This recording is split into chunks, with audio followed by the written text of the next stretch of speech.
ಭಾಳ ಬರುತ್ತೆ. 2-3 ರಾಷ್ಟ್ರಗಳು ನೀರಿನಿಂದ ಕೊಚ್ಚಿ ಹೋಗ್ತವೆ. ಸ್ನೇಹಿತರೆ ನಮಸ್ಕಾರ, ನಾನು ನಿಮ್ಮ ರಾಕೇಶ್ ಅರುಂಡಿ. ಕರ್ನಾಟಕದಲ್ಲಿ ಕುರ್ಚಿಗಾಗಿ ಕಾದಾಟ ಜೋರಾಗಿದ್ದರೆ ಇತ್ತ ಮಠಾಧಿಪತಿಗಳು, ಜ್ಯೋತಿಷಿಗಳು, ಗುರುಗಳು ಮುಂದಿನ ಅವಧಿಗೆ ರಾಜ್ಯದ CM ಯಾರಾಗ್ತಾರೆ ಅಂತ ಭವಿಷ್ಯವನ್ನು ಹೇಳೋದರಲ್ಲಿ ಬ್ಯುಸಿಯಾಗಿಬಿಟ್ಟಿದ್ದಾರೆ. ರಾಜ್ಯದ CM ಬಗ್ಗೆ ಅಚ್ಚರಿ ಭವಿಷ್ಯವನ್ನು ನುಡಿದು ನಿರಂತರವಾಗಿ ಸುದ್ದಿಯಲ್ಲಿರೋದಕ್ಕೆ ಟ್ರೈ ಮಾಡ್ತಿದ್ದಾರೆ.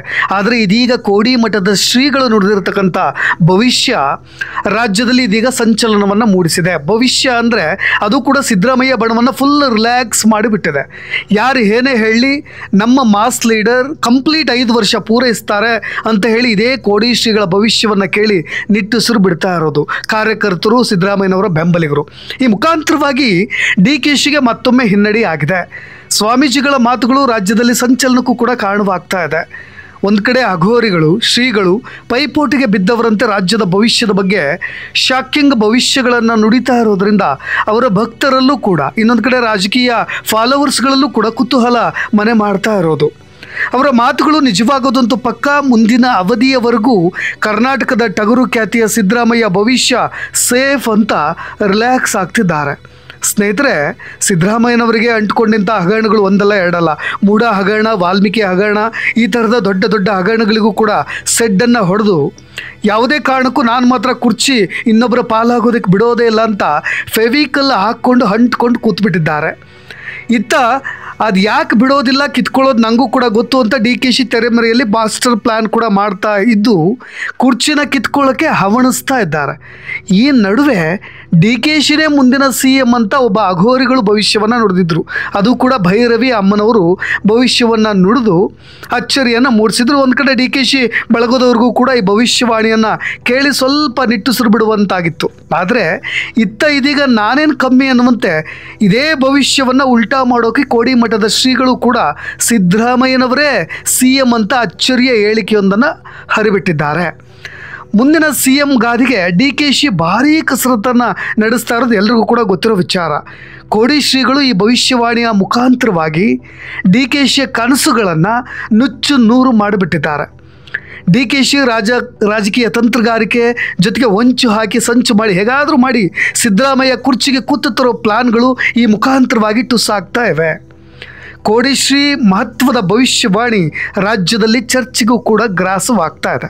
ಸ್ನೇಹಿತರೆ, ನಮಗೆ CM ಸಿದ್ದರಾಮಯ್ಯ ಪರ ಶಾಸಕರು, KPCC ಅಧ್ಯಕ್ಷ ಸ್ಥಾನ ಹಾಗೂ ದಲಿತ CM ಸ್ಥಾನದ ಚರ್ಚೆಯನ್ನು ಹುಟ್ಟು ಹಾಕಿದ ಬೆನ್ನಲ್ಲೇ ಎಚ್ಚೆತ್ತುಕೊಂಡಂಥ DCM DK ಶಿವಕುಮಾರ್ ಹಿಂದುತ್ವ ಹಾಗೂ ಅಮಿತ್ ಶಾ ಅವರಂತಹ BJP ನಾಯಕರೊಂದಿಗೆ ವೇದಿಕೆಗಳನ್ನು ಹಂಚಿಕೊಳ್ಳೋದ್ರ ಮುಖಾಂತರವಾಗಿ ರಾಜಕೀಯ ಎದುರಾಳಿಗಳಿಗೆ ಎದುರೇಟನ್ನು ಕೊಡ್ತಾ ಬರ್ತಾ ಇದ್ದಾರೆ. ಆದರೆ ಕಾಲಮಾನವೇ ಬೇರೆ ಹೇಳ್ತಾ ಇದೆ. ರಾಜ್ಯದಲ್ಲಿ ಮುಂದಿನ CM ಆಗೋದು DKಶಿಗೆ ಮುಳ್ಳಿನ ಹಾದಿ ಆಗಿದೆ.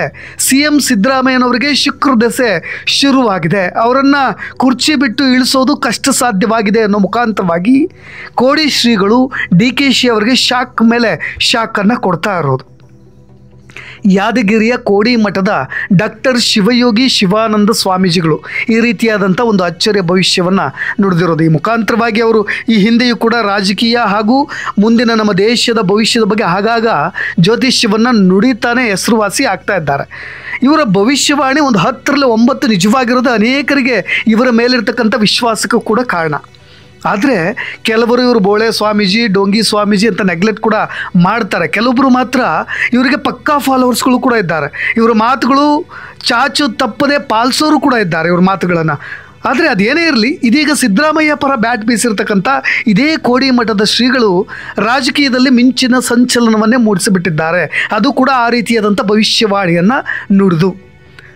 ಸ್ನೇಹಿತರೆ, ಸ್ವಾಮೀಜಿ ಪ್ರಕಾರ ಸಿದ್ದರಾಮಯ್ಯ ಅವ್ರನ್ನ CM ಸ್ಥಾನದಿಂದ ಕೆಳಗಿಳಿಸೋದು ಕಷ್ಟ ಸಾಧ್ಯವಂತೆ. ಸ್ವತಃ ಸಿದ್ದರಾಮಯ್ಯನವರೇ ಅಧಿಕಾರ ತ್ಯಾಗ ಮಾಡಬೇಕು. ಆ ರೀತಿಯಾಗಿ ಏನಾದರೂ ತ್ಯಾಗ ಮಾಡಬೇಕು ಅಂದರೆ ಅದನ್ನು ಸಿದ್ದರಾಮಯ್ಯನವರೇ ಮಾಡಬೇಕು. ಈಗ ತೆರೆಮರೆಯಲ್ಲಿ ಮಾಡ್ತಾ ಇರತಕ್ಕಂಥ DKಶಿಯ ತಂತ್ರಗಳು ಯಾವುದು ಕೂಡ ಘಟಿಸೋದಿಲ್ಲ, ಸಂಭವಿಸೋದಿಲ್ಲ ಅನ್ನೋದನ್ನ ಪರೋಕ್ಷವಾಗಿ ಕೋಡಿ ಶ್ರೀಗಳು ಭವಿಷ್ಯದ ಮುಖಾಂತರವಾಗಿ ನುಡಿದಿರೋದು. ಮುಂದಿನ CM ಯಾರಾಗ್ತಾರೆ, DK ಶಿವಕುಮಾರ್ ಜೊತೆ ಅಧಿಕಾರ ಹಂಚಿಕೆ ಯಾವಾಗ ಅನ್ನೋ ಚರ್ಚೆಗಳು ಒಂದು ಕಡೆ ಬಹಳಷ್ಟು ಚರ್ಚೆಗೆ ಗ್ರಾಸವಾಗಿದ್ದರೆ, ಇದೀಗ ಈ ಭವಿಷ್ಯವಾಣಿ ಹೊರಬೀಳೋದ್ರ ಮುಖಾಂತರವಾಗಿ ಒಟ್ಟಾರೆಯಾಗಿ CM ಸಿದ್ದರಾಮಯ್ಯನವರಿಗೆ CM ಸ್ಥಾನ ಭದ್ರ, ಕುರ್ಚಿ ಭದ್ರ ಅನ್ನೋ ಭವಿಷ್ಯವಾಣಿಯನ್ನು ಕೋಡಿ ಶ್ರೀಗಳು ಕ್ಲಾರಿಟಿ ಕೊಟ್ಟಿರೋದು, ಕನ್ಫರ್ಮ್ ಕೂಡ ಮಾಡಿರೋದು. ಕೋಡಿ ಮಠದ ಸ್ವಾಮೀಜಿಗಳಿಗೆ CM ಸಿದ್ದರಾಮಯ್ಯನವರ ಕುರ್ಚಿ ಸೇಫಾ, CM ಗದ್ದಿಗೆಯಿಂದ ಇಳಿಸೋದು ಕಷ್ಟನಾ ಅಂತ ಪ್ರಶ್ನೆ ಹಾಕಲಾಯಿತು. CM ಸಿದ್ದರಾಮಯ್ಯನವರು ತಾನಾಗೆ ಅಧಿಕಾರ ತ್ಯಾಗ ಮಾಡಬಹುದಾ ಅನ್ನೋ ಬಗ್ಗೆಯೂ ಕೂಡ ಪ್ರಶ್ನೆ ಹಾಕಲಾಯಿತು. ಆಗ ಅವರು ಮಾತನಾಡ್ತಾ ಈ ಕುರುಬ ಸಮಾಜದವರು ಅಂದರೆ ಈ ಹಾಲು ಮತ ಸಮಾಜದ ಬಗ್ಗೆ ಪರ್ಟಿಕ್ಯುಲರ್ ಆಗಿ ಅದನ್ನು ಒತ್ತಿ ಹೇಳ್ತಾ, ಹಾಲು ಮತ ಸಮಾಜವು ಪ್ರಾಚೀನ ಕಾಲದಿಂದ ದೈವಾರಾಧನೆ ಮಾಡುವ ಸಮಾಜ. ಹಾಲು ಕೆಟ್ಟರೂ ಹಾಲು ಸಮಾಜ ಕೆಡೋದಿಲ್ಲ. ಹಕ್ಕಬುಕ್ಕರು ಜೊತೆಗೆ ವಿಜಯನಗರ ಸಾಮ್ರಾಜ್ಯವನ್ನು ಕಟ್ಟಿದಂಥವರು ಈ ಹಕ್ಕಬುಕ್ಕರು. ಹಾಲು ಮತ ಸಮಾಜದವರಲ್ಲೂ ಕೂಡ ರಾಜ್ಯದ ಅಧಿಕಾರವಿದೆ. CM ಕುರ್ಚಿಯಿಂದ ಅವ್ರನ್ನ ಬಿಡಿಸೋದು ಅಷ್ಟು ಸುಲಭವಲ್ಲ. CM ಸಿದ್ದರಾಮಯ್ಯ ಅವರು ಅವರಾಗೆ CM ಸ್ಥಾನವನ್ನು ಬಿಡಬೇಕಾಗತ್ತೆ ಹೊರತು ನೀವು ಅದನ್ನು ಬಿಡಿಸ್ಕೊಳ್ತೀರಿ ಅಂದರೆ ಅದು ಕಷ್ಟ, ಅಷ್ಟು ಸುಲಭವಲ್ಲ ಅನ್ನೋದನ್ನ ಒತ್ತಿ ಹೇಳ್ತಾ ಇರೋದು. ಇಷ್ಟು ಮಾತ್ರವಲ್ಲದೆ ಸ್ನೇಹಿತರೆ, ಅವರು ಮುಖ್ಯಮಂತ್ರಿ ಸಿದ್ದರಾಮಯ್ಯ ಅವರ ರಾಜಕೀಯ ಭವಿಷ್ಯದ ಬಗ್ಗೆಯೂ ಕೂಡ ಹೇಳಿದ್ರು. CM ಬದಲಾವಣೆ ಹಾಗೂ ವರ್ಷದ ಆಗು ಹೋಗುಗಳ ಬಗ್ಗೆಯೂ ಕೂಡ ಭವಿಷ್ಯವನ್ನು ನುಡಿದ್ರು. ಮುಂಬರುವ ವರ್ಷದಲ್ಲಿ ರಾಜ್ಯಕ್ಕೆ ಉತ್ತಮ ಮಳೆ ಆಗುತ್ತಂತೆ, ಬೆಳೆ ಮತ್ತು ಸುಭಿಕ್ಷೆ ಇರುತ್ತಂತೆ. ಆದರೆ ಜಾಗತಿಕವಾಗಿ ಒಂದಿಷ್ಟು ತೊಂದರೆಗಳು ಕಾಣಿಸ್ಕೊಳ್ತಾವಂತೆ. ಭೂಕಂಪ, ಸುನಾಮಿಗಳು ಹೆಚ್ಚಾಗಿ ಸಂಭವಿಸುವ ಸಾಧ್ಯತೆ ಇದೆ ಅನ್ನೋ ಭವಿಷ್ಯವನ್ನು ನುಡಿದ್ರು. ಜನಸಾಮಾನ್ಯರಲ್ಲಿ ಆತಂಕವನ್ನು ಸೃಷ್ಟಿ ಮಾಡಿರೋದು ಯಾಕೆ ಅಂದರೆ ಈ ರೀತಿಯಾದಂಥ ಭೂಕಂಪ, ಸುನಾಮಿಗಳು ಕೂಡ ಹೆಚ್ಚಾಗಿ ಸಂಭವಿಸ್ತವೆ ಅನ್ನೋ ಒಂದಿಷ್ಟು ಭವಿಷ್ಯವನ್ನು ನುಡಿದಿರೋದು. ಯುಗಾದಿ ನಂತರ ವಿವರವಾಗಿ ನಾನು ಭವಿಷ್ಯವನ್ನು ನುಡಿತೀನಿ ಅಂತಲೂ ಕೂಡ ಹೇಳಿದ್ರು. ಅದು ಯಾಕೆಂದರೆ ಯುಗಾದಿ ಇನ್ನು 1 ತಿಂಗಳು ತಡ ಇದೆ. ಮುಂದಿನ ಭವಿಷ್ಯವನ್ನು ಹೇಳೋದು ಕಷ್ಟ. ನನ್ನ ದೃಷ್ಟಿಯಲ್ಲಿ ಬರೋ ಸಂವತ್ಸರದಲ್ಲಿ ರಾಜ್ಯಕ್ಕೆ ತೊಂದರೆ ತಾಪತ್ರೆ ಇಲ್ಲ, ಮಳೆ ಬೆಳೆ ಚೆನ್ನಾಗಿ ಆಗುತ್ತೆ, ಸುಭಿಕ್ಷೆ ಕೂಡ ಇರುತ್ತೆ, ನಾಡಿನಲ್ಲಿ ಯಾವುದೇ ಕೊರತೆ ಕಾಣೋದಿಲ್ಲ. ಯುಗಾದಿ ನಂತರ ಕರ್ನಾಟಕದ ಬಗ್ಗೆ ಗೊತ್ತಾಗುತ್ತೆ ಅಂತ ಹೇಳಿದ್ರು. ಜೊತೆಗೆ ಜಾಗತಿಕ ಪರಿಸ್ಥಿತಿಯ ಕುರಿತು ಜಾಗತಿಕವಾಗಿ ಬಹಳ ಅಜಾಗರೂಕತೆ ಇದ್ದು ಬಹಳ ತೊಂದರೆ ಕೂಡ ಇದೆ.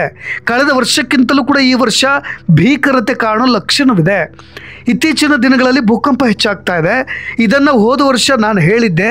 ಭೂಕಂಪ, ಜನರ ಸಾವು ನೋವು ಆಗೋದು, ಕಟ್ಟಡ ಬೀಳೋದು ಎಲ್ಲವೂ ಕೂಡ ಕಂಟಿನ್ಯೂ ಆಗುತ್ತೆ ಅಂತಲೂ ಕೂಡ ಒಂದಿಷ್ಟು ಅಚ್ಚರಿಯ ಆತಂಕಕಾರಿ ಭವಿಷ್ಯವನ್ನು ಕೂಡ ಅವರು ನುಡಿದಿದ್ದಾರೆ. ಅದೇನೇ ಇರಲಿ, ನಾನಿಲ್ಲಿ ಚರ್ಚೆ ಮಾಡಲಿಕ್ಕೆ ಬಂದಿರೋದು ರಾಜಕೀಯ ಭವಿಷ್ಯ.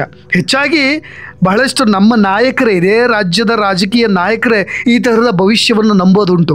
ಹೆಚ್ಚಾಗಿ ಭವಿಷ್ಯವಾಣಿಗಳನ್ನು, ದೇವರಲ್ಲಿ ನಂಬಿಕೆಯನ್ನು ಇಡೋದು ಇದೇ DK ಶಿವಕುಮಾರ್ ಅವರು. ಹಾಗಾಗಿ ಈ ರೀತಿಯಾದಂಥ ಅವರ ತದ್ವಿರುದ್ಧವಾದಂಥ ಭವಿಷ್ಯವಾಣಿ ಅವರಲ್ಲಿ ಸಹಜವಾಗಿ ಒಂದು ಆತಂಕವನ್ನು ಕೂಡ ಸೃಷ್ಟಿ ಮಾಡಿರುತ್ತೆ. ದೇವರು ವರ ಶಾಪಗಳನ್ನು ಕೊಡೋದಿಲ್ಲ, ಬದಲಾಗಿ ಅವಕಾಶಗಳನ್ನು ಮಾಡಿಕೊಡ್ತಾನೆ ಅಂತ ಆಗಾಗ್ಗೆ DK ಶಿವಕುಮಾರ್ ಅವರು ಹೇಳ್ತಾ ಇರ್ತಾರೆ. ಹೇಗಾದರೂ ಮಾಡಿ ನಾನು CM ಆಗಲೇಬೇಕೆಂದು ಪಟ್ಟು ಹಿಡಿದಿರೋ ಥರ DK ಶಿವಕುಮಾರ್ ಅವರು ಕಾಣಸಿಗ್ತಾರೆ. ಅದಕ್ಕಾಗಿ ಒಂದೊಂದು ದಾಳ ಉಳಿಸ್ತಾ ಇದ್ದಾರೆ. ದೇವಾಲಯಗಳ ಭೇಟಿ, ವಿಶೇಷ ಪ್ರಾರ್ಥನೆ, ಪೂಜೆ, ಪುನಸ್ಕಾರ, ಹಿಂದುತ್ವ ಕುರಿತ ಹೇಳಿಕೆಗಳು. ಈ ಹಿಂದುತ್ವದ ಕುರಿತ ಹೇಳಿಕೆಗಳೇ ಈಗಾಗಲೇ ಅವರ ಅಭಿಮಾನಿ ಬಳಗನೂ ಕೂಡ ಡಬಲ್ ಮಾಡಿಬಿಟ್ಟಿದೆ. BJP ಜೊತೆಗೆ ಸೇರಿ ಎಲ್ಲಿ ಮುಂದೆ ಮುಖ್ಯಮಂತ್ರಿ ಆಗ್ತಾರೋ ಅನ್ನೋ ಮಾತುಗಳು ಕೂಡ ಕೇಳಿ ಬರ್ತಾ ಇದೆ. ಅದು ಅತಿಶಯೋಕ್ತಿ ಅನಿಸಿದ್ರು ಕೂಡ ಅವರು BJPಗೆ ಬರೋದು ಆ ಥರದ ಮಾತುಗಳು ದಟ್ಟವಾಗಿ ಕೇಳಿ ಬರ್ತಾ ಇರೋದು. ಆದರೆ ಹೋದಿಯಾ ಪಿಶಾಚಿ ಅಂದರೆ ಬಂದಿಯಾ ಗವಾಕ್ಷಿಲಿ ಅನ್ನುವಂತೆ ಇತ್ತೀಚೆಗೆ ಇದೇ ಭೈರವಿ ಅಮ್ಮನವರು DKಶಿ ಅವರು ಮುಂದಿನ CM ಆಗ್ತಾರೆ ಅಂದರೆ ಇದೀಗ ಕೋಡಿ ಮಠದ ಶ್ರೀಗಳು ಸಿದ್ದರಾಮಯ್ಯನವ್ರನ್ನ ಕುರ್ಚಿ ಬಿಡಿಸೋದು ಕಷ್ಟ ಅಂತ ಹೇಳ್ಬಿಟ್ಟಿದ್ದಾರೆ. ಅದೇನೇ ಇರಲಿ, ಮುಂದಿನ ಅವಧಿಗೆ ಅಂದರೆ ಈ ಉಳಿದಿರೋ ಅವಧಿಗೆ ಯಾರು CM ಆಗ್ತಾರೋ, ಯಾರು ಕೊನೆಯವರೆಗೂ ಉಳಿದಿರ್ತಾರೋ, ಇರ್ತಕ್ಕಂಥ 5 ಗ್ಯಾರಂಟಿಗಳನ್ನು ಕೂಡ ಸರಿಯಾಗಿ ನಡೆಸ್ತಿರ್ತಕ್ಕಂಥ ಸರ್ಕಾರ ಎಲ್ಲಿ ಮಕಾಡೆ ಮಲಗಿಬಿಡುತ್ತೋ ಎಲ್ಲವೂ ಕೂಡ ನಮಗೆ ಸಹಜವಾಗಿ ಅದನ್ನು ನಾವೇ ಫೀಲ್ ಮಾಡಬೇಕಾಗತ್ತೆ. ಯಾರೋ ಭವಿಷ್ಯವನ್ನು ನುಡಿಯೋದ್ರ ಮುಖಾಂತರವಾಗಿ ಅದನ್ನು ನಾವು ಕನ್ಫರ್ಮ್ ಮಾಡ್ಕೊಳ್ಳೋ ಅಗತ್ಯವಿಲ್ಲ. ಅದೇನೇ ಇರಲಿ, ಅವ್ರನ್ನ ನಂಬುವವರಿಗೆ ಮಾತ್ರ ಇದೊಂದು ಅಚ್ಚರಿ ಮತ್ತು ಆತಂಕಕಾರಿಯ ವಿಷಯ ಅಂತ ಸಹಜವಾಗಿ ಅನಿಸುತ್ತೆ. ನೋಡೋಣ ಏನಾಗಬಹುದು ಅನ್ನೋ ಕಾತರದೊಂದಿಗೆ ಮತ್ತೆ ಬರ್ತೀನಿ. ನಾನು ರಾಕೇಶ್ ಶಾರುಂಡಿ. ಧನ್ಯವಾದ.